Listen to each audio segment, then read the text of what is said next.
Hello, hello. Welcome back to Take Your Medicine. I am Toby Blake and this is Bennett. He's a mess. He's had a bath actually the other day, but he needs a haircut. He just absolutely hates haircuts. So I always procrastinate giving them to him. But holy cow, holy bedhead Bennett. Um, let's see. What's today, Benny?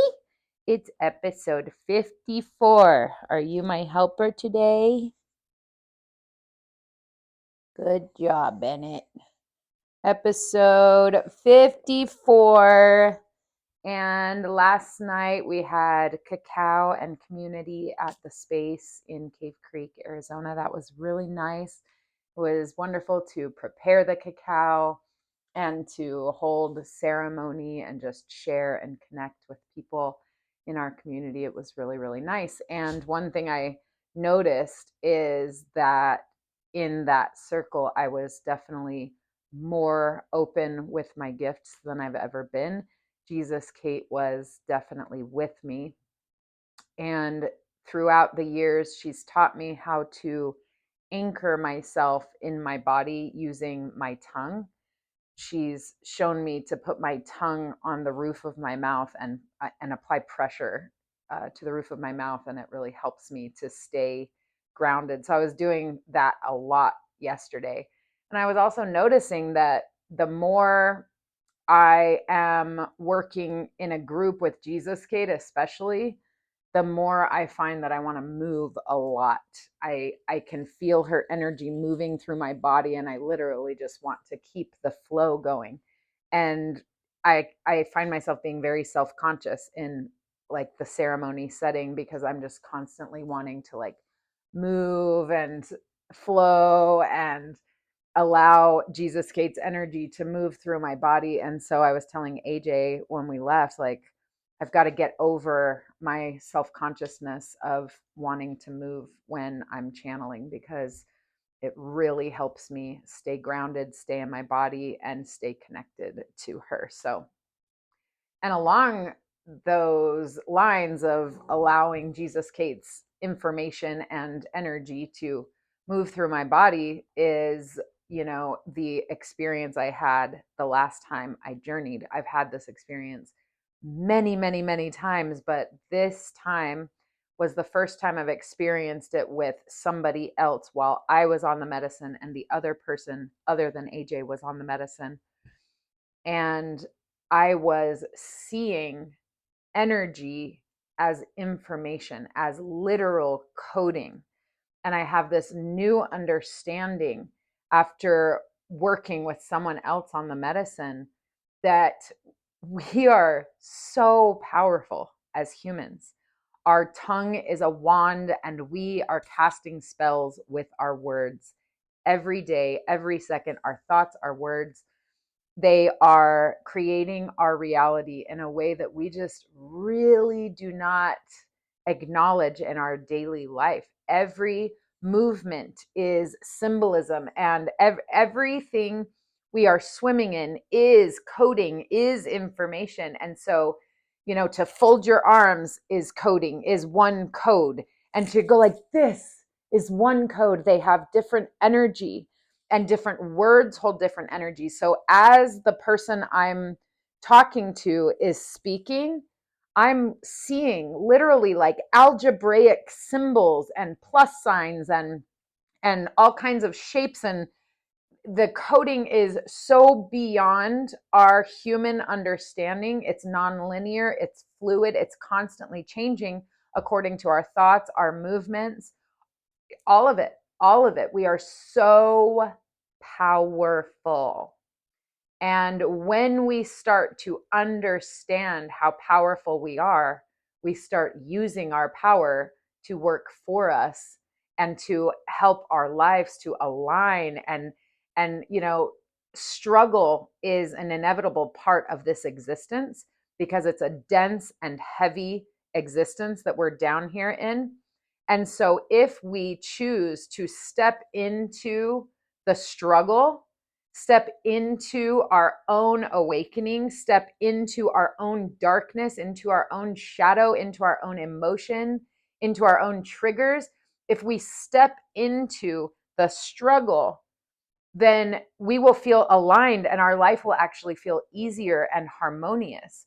But if we are not seeking after our own healing, if we are not even like exercising, moving our body, then our body is going to struggle in other ways. So it's like choose your battle, choose your struggle with life and with the universe. If you don't eat healthy, your health is going to be the price that you pay for that. So you can either choose the struggle of making the difficult choice to eat the apple instead of the Twinkie, or you can choose the struggle of having high blood pressure and diabetes.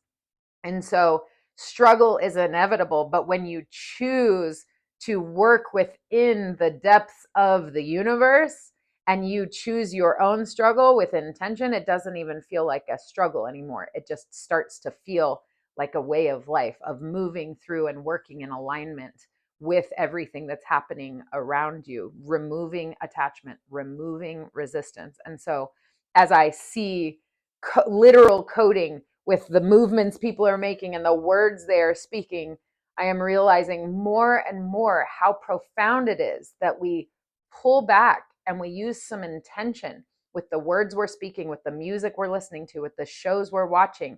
And it doesn't all have to be all spiritual and hippie. It can be anything. I was just telling one of my older sons and his girlfriend last night at dinner that it's not about the movie being a horror movie or a scary movie or a suspenseful movie. That doesn't make it bad. What is the energy of the movie? What is the purpose and the intention of the movie? What are they trying to say? What are they trying to accomplish? What is it touching for me? Is it helping me open up some things that I have been suppressing? So everything is neutral. We assign its value. I'm all over the place today. Jesus Kate's all over the place. There's so much happening, but telepathic communication is what I'm seeing. Telepathic communication is beyond words. It's non-linear. It's much more efficient. And we're actually, in my belief, all meant to have telepathic abilities. And when I am Jesus Kate, I'm extremely telepathic. And so when somebody's speaking, I'm literally seeing symbols and coding and numbers and shapes and all kinds of things. And I'm receiving so much information literally through my body beyond what the person is saying. So everything is energy. You've heard read between the lines. We're all reading the energy between the lines. We're all saying one thing and we might be meaning something different. And so the more you chip away at your own triggers, the more you step into your own healing, the more you open up your abilities to understand what's going on around you because you're not so honed in on your pain and your suffering. You clear out some of that intelligence and some of that energy, and you're able to tune in and connect telepathically. And it's a beautiful, beautiful thing. I actually asked ChatGPT to explain to me what it's like to experience telepathic communication because I was thinking about it this morning and I was having a hard time coming up with the words. And let me see. ChatGPT says, receiving information telepathically can feel subtle yet profound, like tuning into a radio station or a radio frequency you didn't realize was there. I thought that really hit the nail on the head. It really does feel like all of a sudden, whoa, you're tuned into a new frequency and you're hearing something you've never felt or heard before. It's beyond hearing. It's a feeling.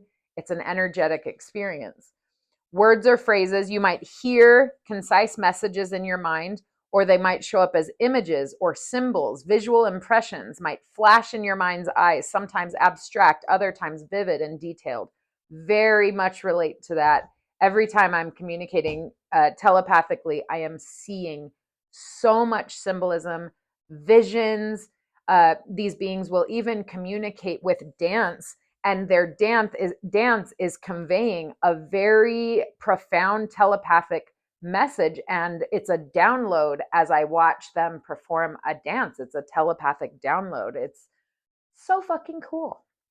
Uh, Feelings or sensations, a wave of emotion, physical sensation, or a sense of knowing might suddenly wash over you, carrying meaning without explanation. That happens a lot to me when I'm with somebody and I am with Jesus Kate or channeling another being, where they're speaking and all of a sudden I have a deep knowing of the bigger picture of what they're trying to really explain to me and really get help with, and then I can navigate it in a much more effective way for them because I have a much deeper understanding beyond their words of what they are trying to convey to me. And then downloads. Complex ideas or insights can flood in all at once as if someone dropped a fully formed understanding into your awareness. That is happening more and more and more to me these days. I had a whole download last night as I was going to bed about Jesus and Christ consciousness. And that was a really beautiful and profound experience for me. I shared it with AJ, and I feel like I really understand Jesus on a whole new level now after this download of information about him. So telepathic communication is so magnificent, and it is the way of the future. And the more people wake up and the more people start to shed the programming and shed the layers of the shit they don't need anymore from their childhood, from their past lives, the more they shed, the more they can connect. The more we can connect with each other's hearts and minds, the more we can connect with our greater intelligence, and the more we can create peace and harmony and love and healing on this earth. So I'm super, super grateful for my telepathic abilities. And I recently discovered an amazing podcast called the Telepathy Tapes, where they have discovered that nonverbal people who have autism are often highly, highly telepathic.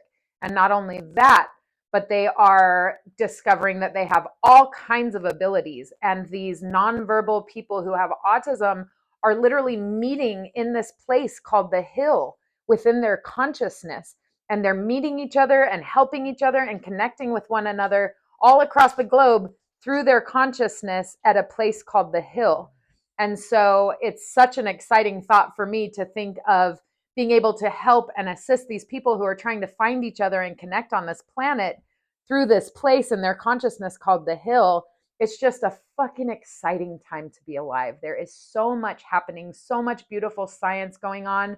Ignore the bad stuff. Ignore the negative stuff. Focus on being your happiest, healthiest self, and then you will be the most helpful in this world for all of the suffering around you. If you can focus on being your happiest, healthiest self, in doing your work, in caring for your wounds, in showing up for yourself, then you can be the most helpful for all that is happening in the world that is difficult to digest and it's difficult to watch. So let's focus on the positive, but let's give space for the negative as it needs to move through us without shame. I'm here for you.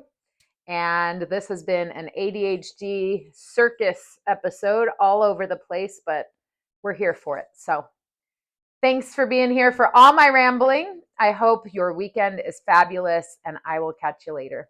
Namaste.